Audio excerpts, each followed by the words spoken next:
마테오가 전한 거룩한 복음입니다.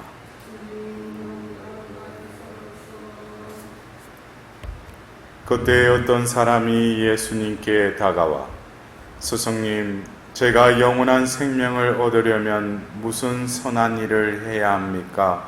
하고 물었다. 그러자 예수님께서 말씀하셨다.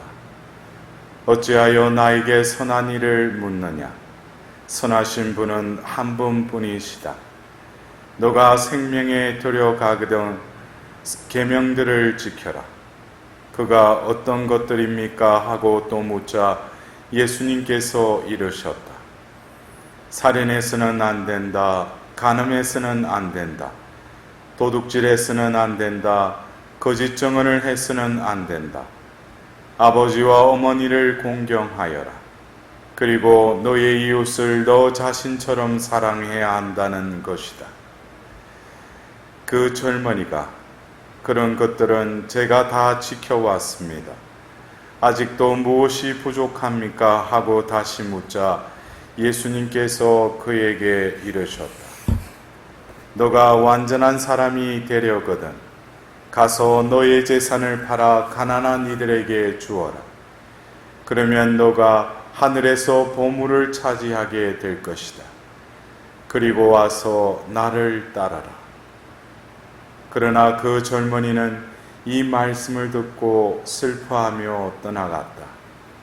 그가 많은 재물을 가지고 있었기 때문이다. 주님의 말씀입니다.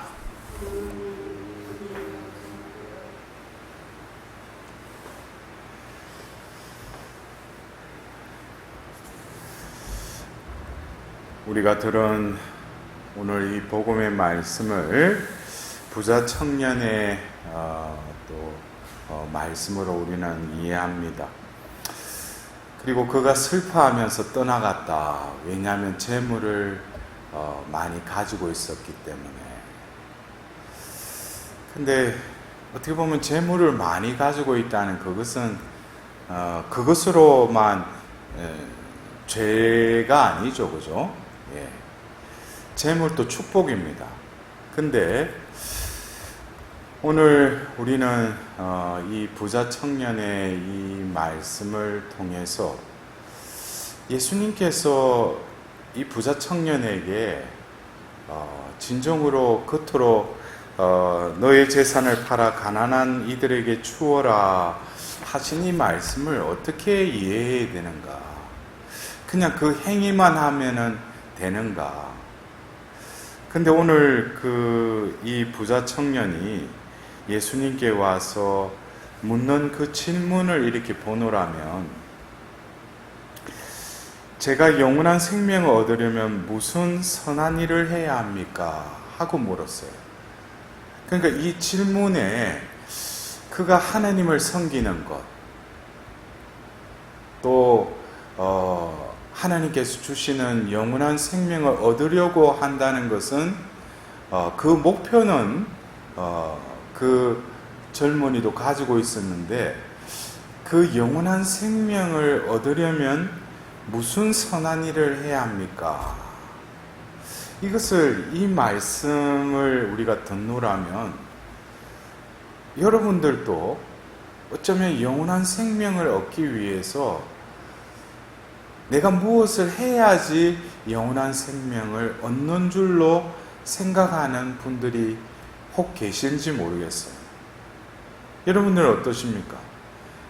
내가 영원한 생명을 얻는데 내가 이 지상에서의 삶에 있어서 내가 신앙생활을 통해서 내가 추구하는 것이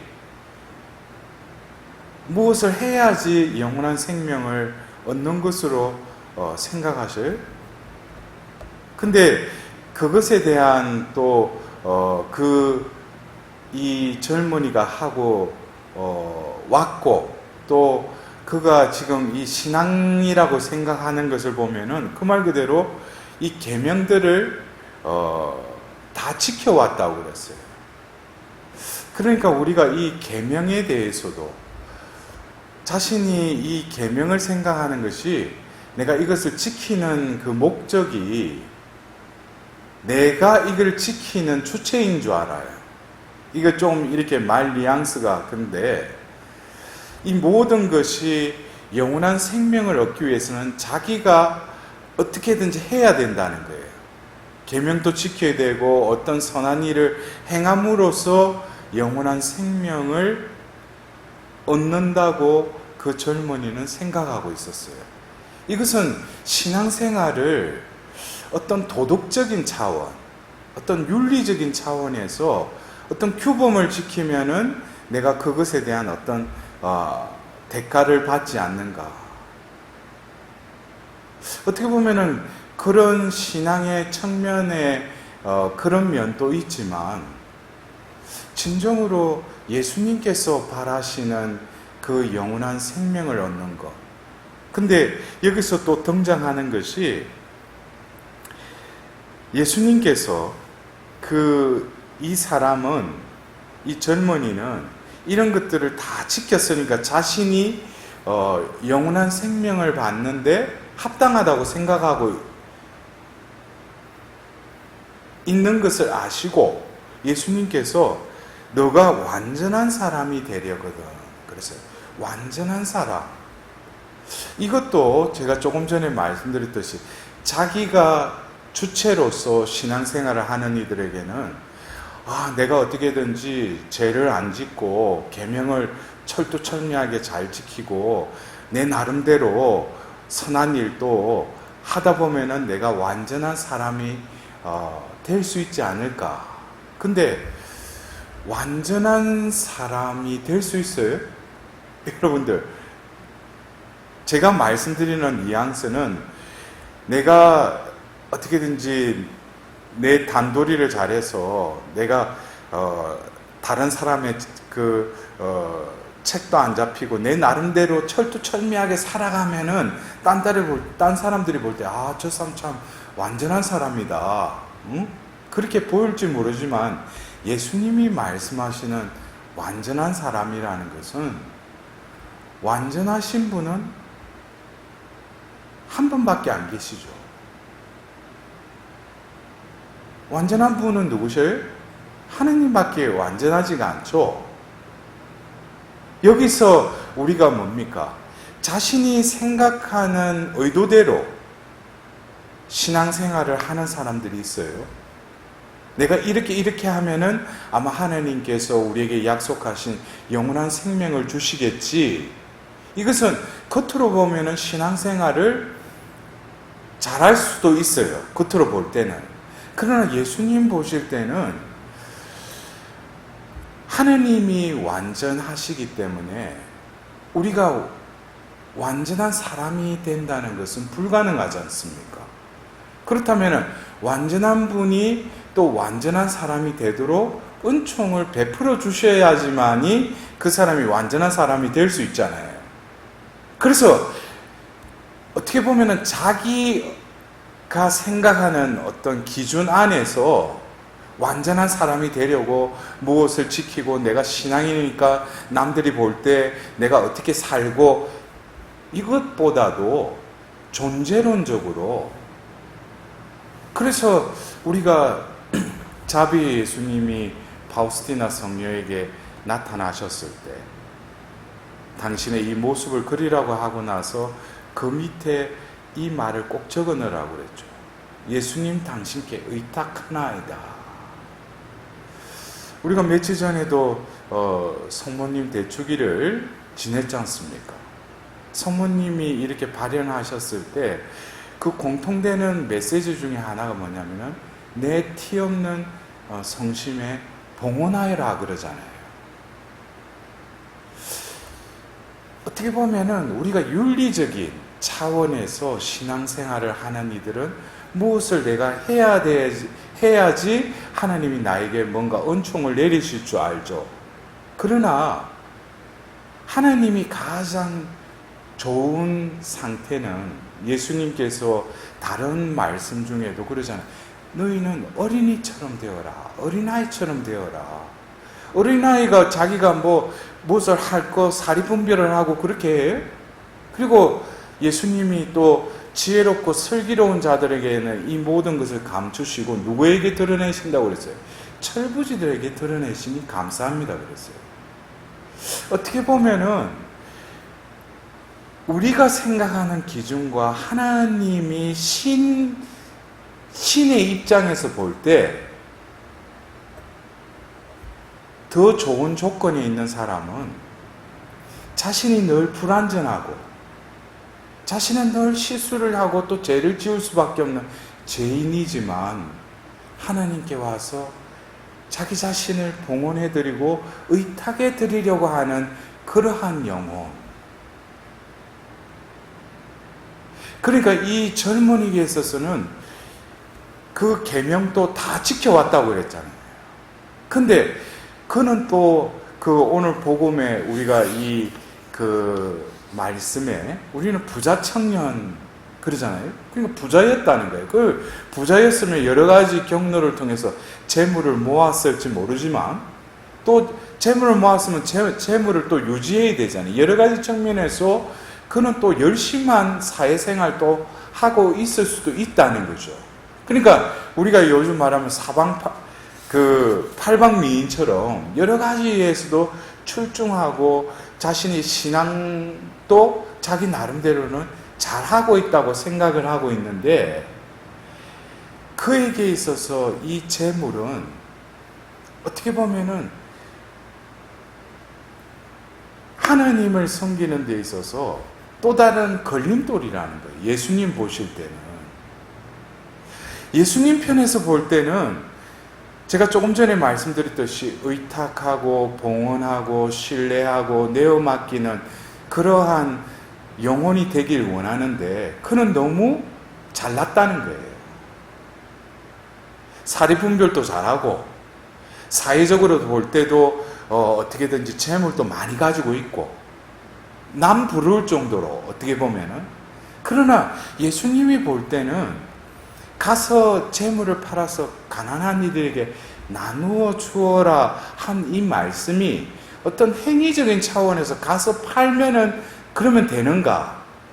근데 우리가 이 말씀을 좀 더 이해하려면 성경에 또 재물로 자신의 존재감을 느꼈던 인물이 있었죠. 그게 누구예요?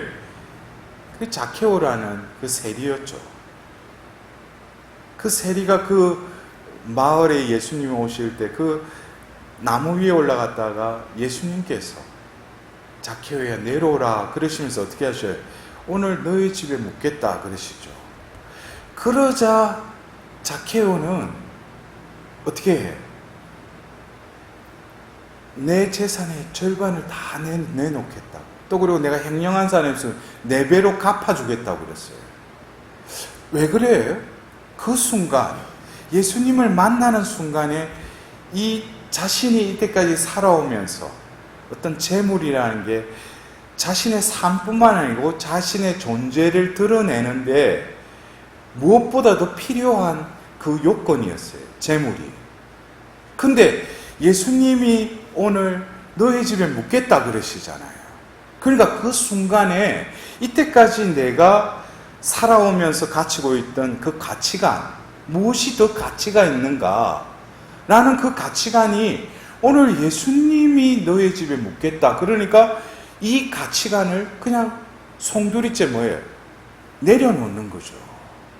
그것보다 더 중요한 게 뭐니까? 예수님을 내 집에 모시는 것이 더 중요하니까. 근데 예수님을 내 집에 모신다는 것은 결국 예수님의 말씀대로 뭐예요? 오늘 이 집에 뭐가 내렸다고 했어요? 구원이 내렸다고 그랬어요. 이 자케오의 이야기와 오늘 우리가 들은 이 부자 청년의 이야기를 한 맥락에서 보자면 예수님께서 너의 재물을 팔아서 가난한 이에게 주어라 이것은 결국 예수님께서 자케오의 그 집에 들어가듯이 또 자케오의 그 영혼에 예수님을 맞아들이듯이 자신이 가치 있게 여기고 소중히 여기는 것보다도 무엇을 더 소중히 여기게 돼요? 예수님을. 왜? 예수님이 나에게 구원을 주시는 분이니까. 그러니까 예수님이 말씀하시는 것은 어떤 행위적인 차원에서 볼 게 아니라 내 마음, 내 삶의 그 중심을 하나님을 위해서 어떻게 드려야 돼요? 비워드려야 된다는 거예요. 여러분들 어떤 때는 우리가 버려라, 포기하라, 항복하라, 죽어라 이러니까 그것이 왜 복음에서는 예수님이 그런 말씀을 하시고 또 서간에서도 바오로 사도가 나는 예수 그리스도의 십자가에 죽었습니다 하고 이런 이야기를 왜 하는가?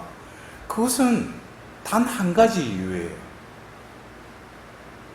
예수님을 진실로 만났다면은 예수님을 진실로 모셔야 될 뿐만 아니라 예수님과 함께 영원히 살 때 이 세상에서 무엇보다도 이 구세주 예수 그리스도라는 존재를 그 어느 것보다도 더 우선순위에 둘 때 그분을 내 안에 모실 때 그것이 바로 뭐라는 거예요? 이 생에서 이미 우리는 영원한 생명의 삶을 누리는 것이죠. 그래서 오늘 우리는 이 부자 청년의 이 말씀과 더불어서 오늘 일독서의 에제키엘서 이 말씀을 통해서도 하나님께서 좀 매몰차게 에제키엘 예언자의 그 부인을 데려가시잖아요. 근데 아무것도 하지 말라고 그러죠. 그것도 뭡니까? 예언적인 그 사건, 행위를 통해서 하나님께서는 의미를 부여하시죠. 결국 뭡니까? 이스라엘 백성들에게 다른 이방 민족들과 다르다는 것은 바로 하나님과의 계약을 맺었을 뿐만 아니라 그 계약궤가 모셔져 있는 성전이 있었다는 거예요. 근데 성전을 더럽혔다는 거죠.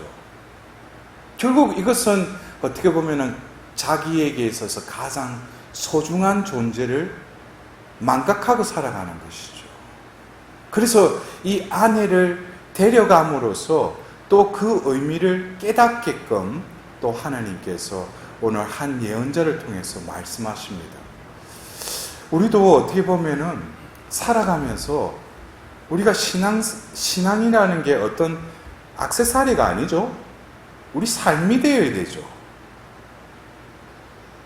어떻게 보면 이력서에 그냥 종교란에 적는 그냥 그것만이 아니라 그냥 주일날 성당에 가고 주일 미사 참여하는 그런 사람이 아니라 우리는 궁극적으로 하나님이 부르신 그 부르심, 그것은 뭡니까?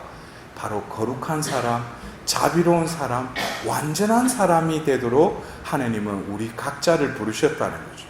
그러나 우리가 거룩한 사람, 완전한 사람, 자비로운 사람이 되려고 하면은 내가 노력해서 될 수 있는 것이 아니라 하나님께 온전히 의탁하고 내가 드릴 때 하나님의 은총이 내 안에 머무르고 나를 차지할 때 내가 되는 것이 아니라 하나님이 나를 그러한 존재로 어떻게 하셔요?